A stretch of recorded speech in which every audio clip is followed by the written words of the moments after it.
The Library of Living Pages. Chapter 4, When the Stories Escape. The Library of Living Pages had always been a place of wonders and mysteries, a sanctuary where stories could be lived and dreams could take shape. But one quiet evening, as Tomar was cataloguing a newly acquired tome, a strange tremor shook the library. The air became charged with energy, and the warm glow of the enchanted lamps flickered ominously. From the atrium, Tomar heard a sound unlike any he had heard before, a deep, resonant crack. He hurried toward the sound and found an open book lying on the central pedestal, its pages glowing an intense gold. The book was titled The Mythical Bestiary, a compendium of fantastical creatures. Tomar remembered the day it had been added to the collection. It was said to contain vivid depictions of every mythical creature ever imagined, from benevolent unicorns to fearsome chimeras. Now, the book was no longer just words on a page. Its shimmering light expanded, forming a swirling vortex that shimmered like liquid glass. As Tomar watched, figures began to emerge from the glowing portal. The first creature was majestic, a griffin, its golden feathers and powerful wings glowing faintly as it stepped gracefully into the library. Behind it came a small troop of dryads, their wooden forms gentle and serene, their presence radiating calm. But the next creature was far from gentle. A shadowy wyvern slithered through the portal, its scales glinting like obsidian and its eyes burning with malice. Following it came a pack of red-eyed goblins and a massive troll, its heavy footsteps shaking the ground. Tomar's stomach twisted in fear. The balance of the book had broken, spilling both the good and the bad into the real world. The chaos unfolds. The benevolent creatures, bewildered but calm, began exploring the library's vast halls. The griffin perched on the upper balcony, its keen eyes watching for danger. The dryads touched the ancient shelves, whispering in a language that resonated like wind through the trees. But the malevolent creatures wasted no time wreaking havoc. The goblins tore through the archives, scattering priceless scrolls and overturning furniture. The troll bellowed, smashing a section of the marble railing with a single swing of its massive club. Tomar drew his sword, a gift from Surpassing, and shouted, "Stop this at once!" The goblins only sneered, their sharp teeth glinting as they advanced. Just as Tomar prepared to defend himself, a shimmering silver light filled the room. The griffin swooped down, landing between Tomar and the goblins. It let out a piercing screech that sent the creatures scattering. A group of dryads followed, their vines twisting around the goblins' legs and binding them in place. "You seek to restore order?" the griffin asked, its voice deep and resonant. Tomar nodded. "Yes. These creatures must return to the book. Then we will aid you," the griffin said. A battle for balance. Tomar and the benevolent creatures worked together to subdue the rogue beasts. The dryads' vines ensnared the goblins one by one, while the griffin battled the wyvern in the grand hall, their clash shaking the library to its foundation. The troll proved the most difficult. Its brute strength overwhelmed even the griffin, and its wild swings shattered shelves and sent books flying. "Distract it," Tomar called to the dryads. As the dryads encircled the troll, Tomar raced to the portal. The book still lay open, its glowing pages rippling like water. He quickly found the passage describing the troll. "I summon you back," he shouted, reading the words aloud. The runes on the book glowed, and a beam of light shot from the pages, enveloping the troll. With a furious roar, the creature was pulled back into the book, disappearing in a swirl of light. One by one, Tomar used the book to recall the other malevolent creatures, reciting their descriptions and banishing them back to their rightful place. The aftermath. When the last of the dangerous beasts was gone, Tomar collapsed into a chair, his hands trembling from the effort. The benevolent creatures remained, their presence calming the library. The griffin stepped forward, its golden eyes meeting Tomar's. "You have restored balance, keeper of stories. But you must ensure this does not happen again." Tomar nodded. "I'll seal the book with stronger wards." This library was meant to protect the worlds within its pages, not unleash them. The dryads surrounded the book, their vines weaving a protective cocoon around it.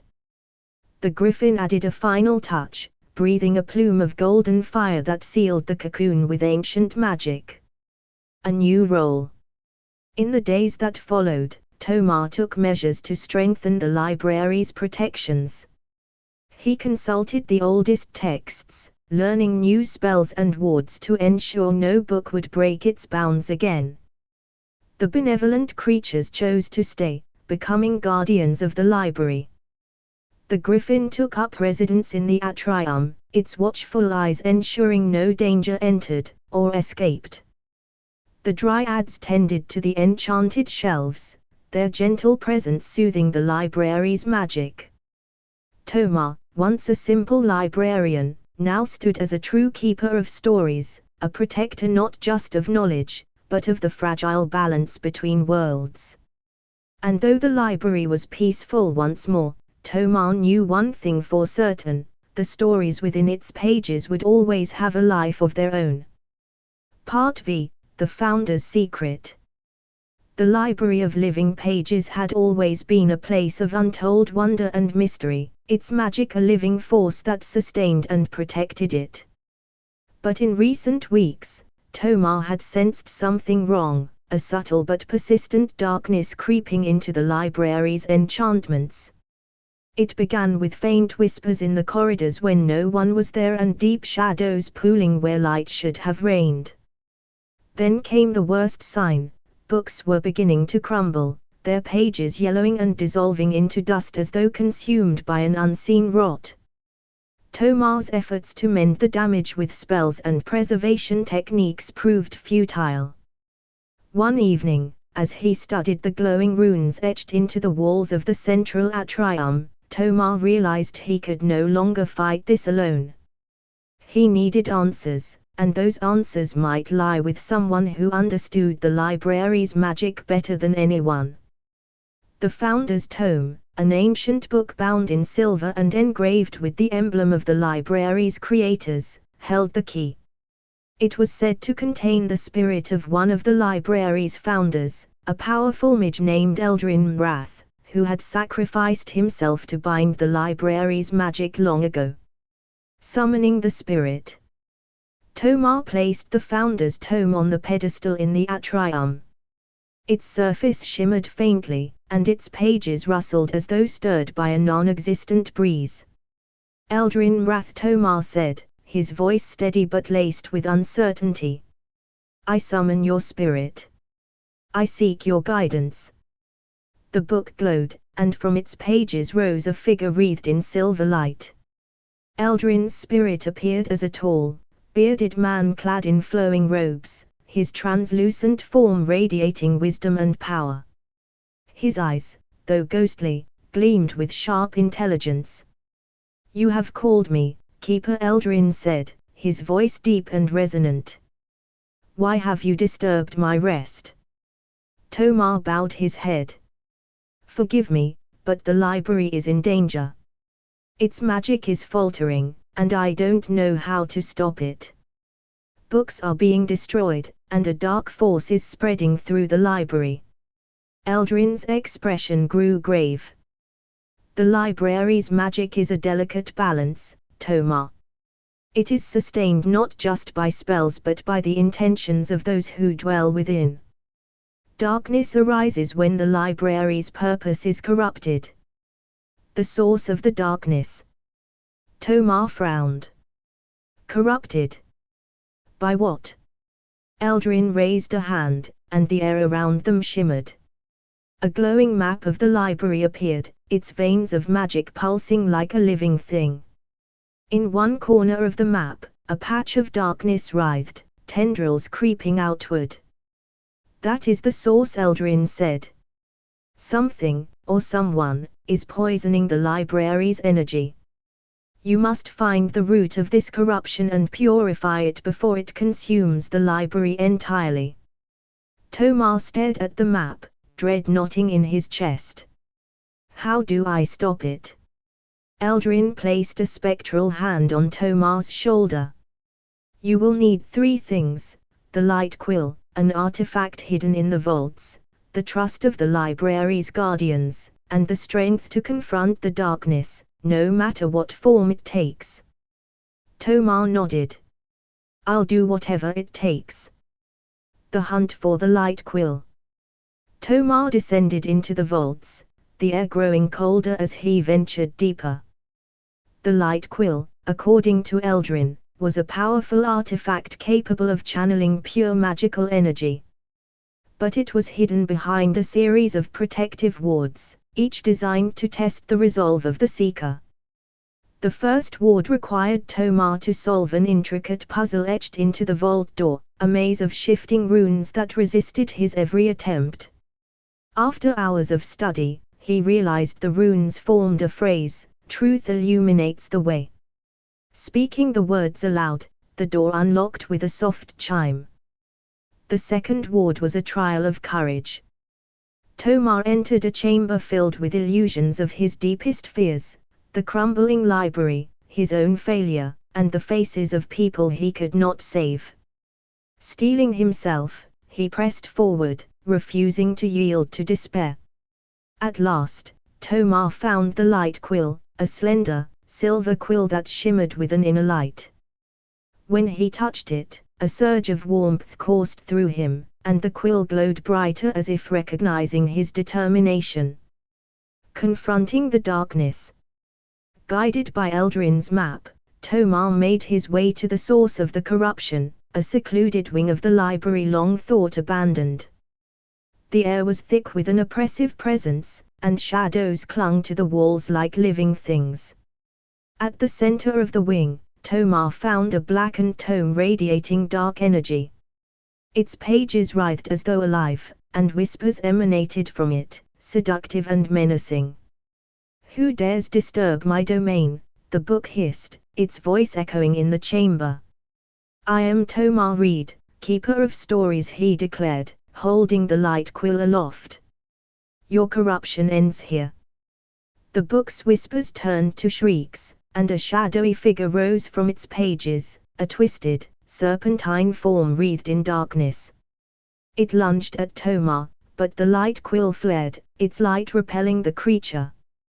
Tomar drove the quill into the heart of the tome, channeling his resolve into its magic. The darkness writhed and screamed, but the quill's light grew brighter, purifying the corruption. With a final burst of energy, the dark tome disintegrated, leaving only silence. Restoring balance. As the darkness faded, the library's energy began to stabilize. The oppressive air lifted, and the books that had begun to decay shimmered with renewed vitality. The library's magic, once clouded, now shone with clarity. Eldrin's spirit appeared beside Tomar once more. "You have done well, Keeper. The library is safe, for now." Tomar nodded, exhaustion washing over him. "Will this happen again?" "The library reflects those who care for it," Eldrin said. "As long as you and others remain vigilant, its magic will endure. But remember, even the brightest lights cast shadows. Guard your heart, Tomar." With those final words, Eldrin's spirit faded, leaving Tomar alone in the quiet of the library. A new chapter. Tomar returned the light quill to the vaults and resumed his duties, though he carried the memory of the darkness with him. The library had tested him, revealing both its fragility and its strength. As he stood in the atrium, gazing at the glowing runes on the walls, Tomar felt a renewed sense of purpose.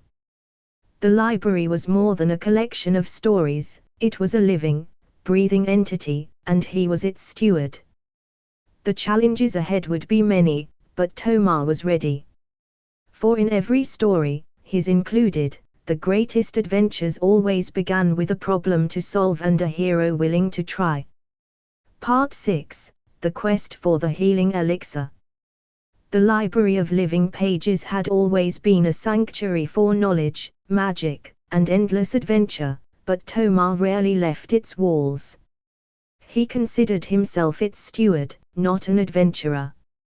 Yet, when his dear friend, a fellow keeper named Marlowe, fell gravely ill with a rare magical ailment, Tomar knew he couldn't stand idly by. Marlowe's sickness, known as shadow blight, drained her vitality, leaving her pale and frail. None of the potions in the library's vast alchemical collection could cure her. Only one remedy held any hope, the potion of natural healing, an elixir crafted from ingredients found only in the legendary realm of Althea. The potion of natural healing was described in a book titled Legends of Althea, Tales of Nature and Magic. Tomar placed the book on the portal pedestal, opened it to the chapter about the potion, and read the incantation to activate the magic.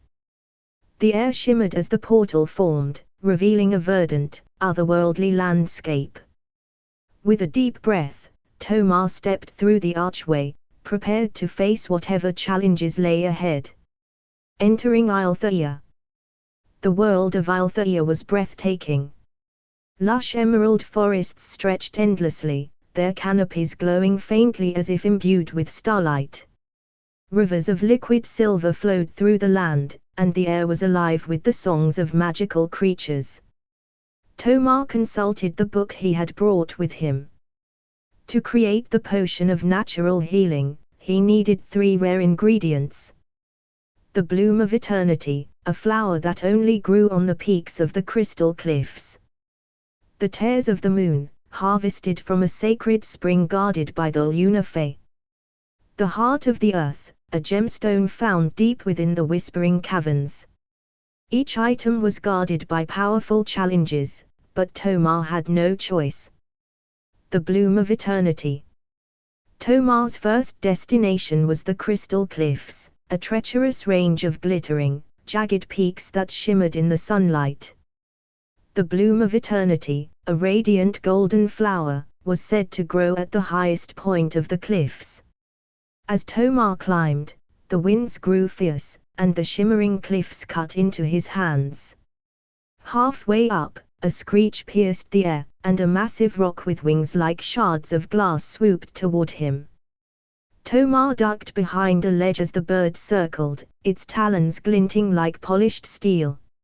Summoning his courage, he reached into his satchel and retrieved a vial of protective powder from the library. He hurled the powder into the air, creating a shimmering barrier that repelled the rock long enough for him to climb to the summit. At the peak, the bloom of eternity glowed like a beacon. Tomar plucked it carefully, feeling its warm, magical energy pulse in his hands. The tears of the moon. The sacred spring where the tears of the moon were found lay in the heart of the Fey Glade, a mystical forest teeming with enchantments.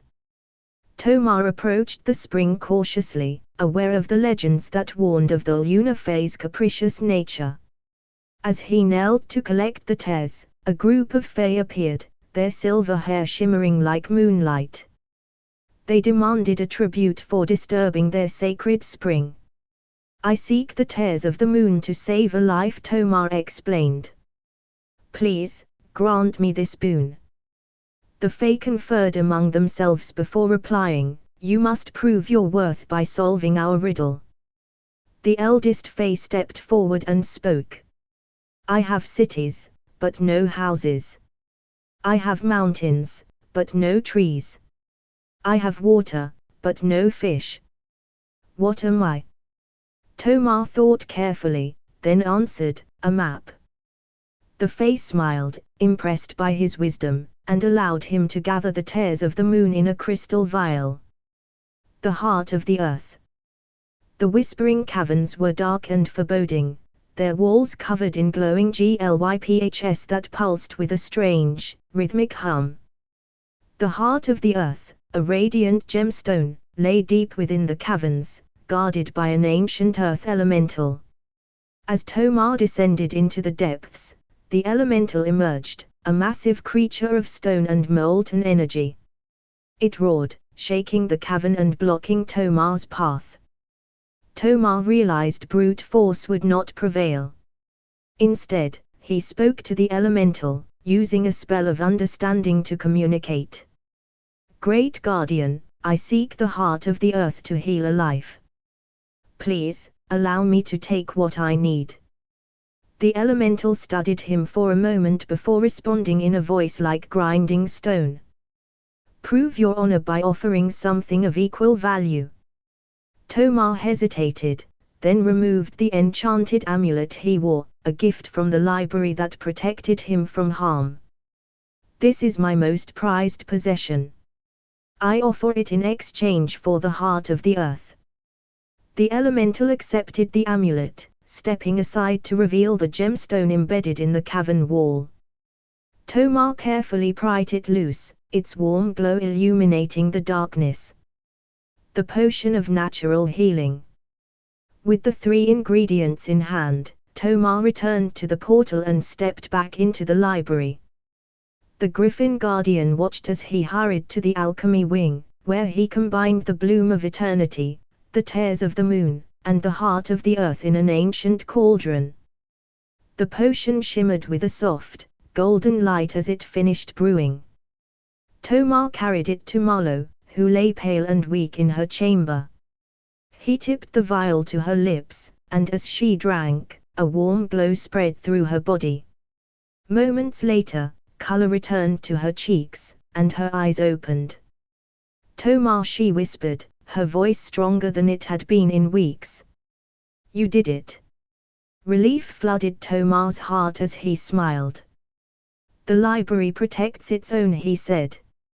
A new resolve. As Marlowe recovered, Tomar reflected on his journey.